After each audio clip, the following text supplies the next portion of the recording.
The flyover today stands majestically at the intersection of the Churchill-Roosevelt and Uriah Butler highways, bringing daily relief to hundreds of thousands of the traveling public. Ladies and gentlemen, there is justified concern about the level of violent crime in our country. As I said before, this is the result of our country being used as a transshipment route for the illegal drug trade. But we continue our battle against this menace and are convinced that we are now better positioned than ever to deal with the situation.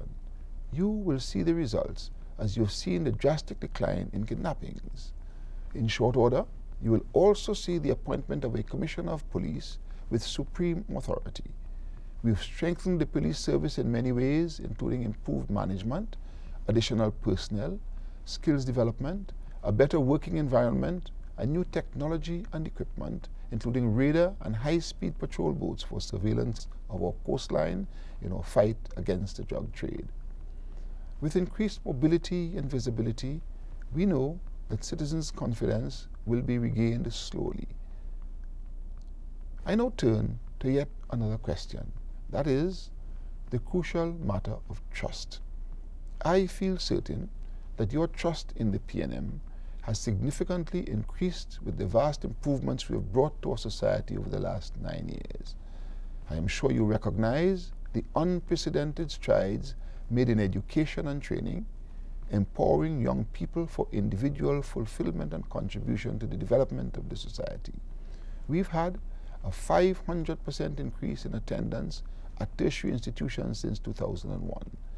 57,000 students are today pursuing higher education. Over 150,000 young men and women have acquired technical and vocational skills for the modern workplace. In 2007, 9,000 students passed the A-level examinations in the Caribbean from Jamaica to Guyana. Of these, 6,000 students were from Trinidad and Tobago. I am proud to say that of the first placed 4,200 performers, 3,500 performers came from Trinidad and Tobago. What a credit to this country.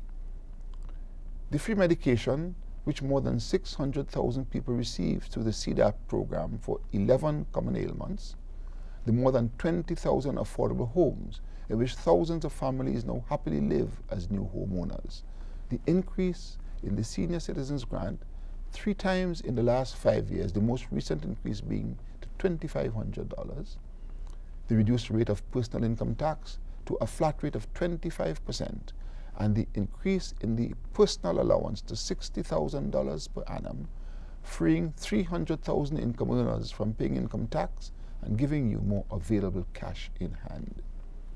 In these and so many other ways, the government has earned the trust of the people of Trinidad and Tobago.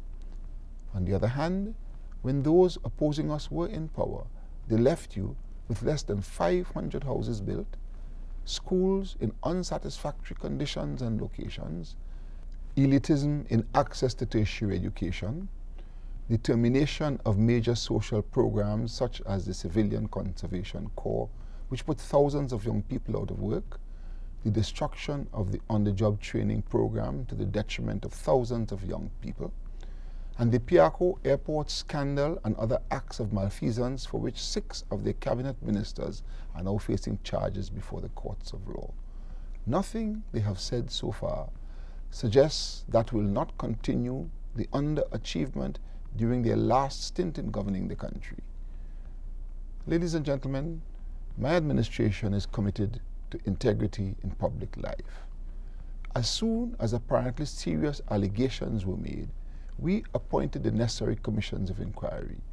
It should not be forgotten that it was our administration that initiated the OFF Commission. We set up the inquiry. We laid the ground rules for transparency in public hearings. We passed the legislation in Parliament for the continuation of the inquiry when the Commission stalled. We laid the report in Parliament without any changes.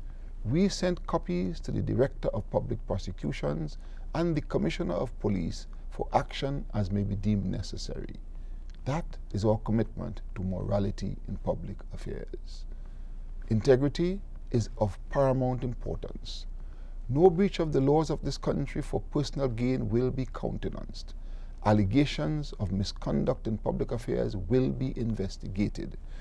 And if wrongdoing is determined to have occurred, then our justice system will deal with that. Let the chips fall where they may. As we speak of integrity, the people of Trinidad and Tobago can be sure that the commitments made by this government will be kept. We will increase the minimum pension payable to retired public officers in the public service to $2,500 per month. We will increase the stipend for short-term employment paid to undergraduates from $3,000 to $4,000, and for graduate students from $5,000 to $6,000 per month. We will meet the cost of property tax payments for all citizens who receive the Public Assistance Grant, the Disability Grant, the Senior Citizens Grant, and the Conditional Cash Transfer Card.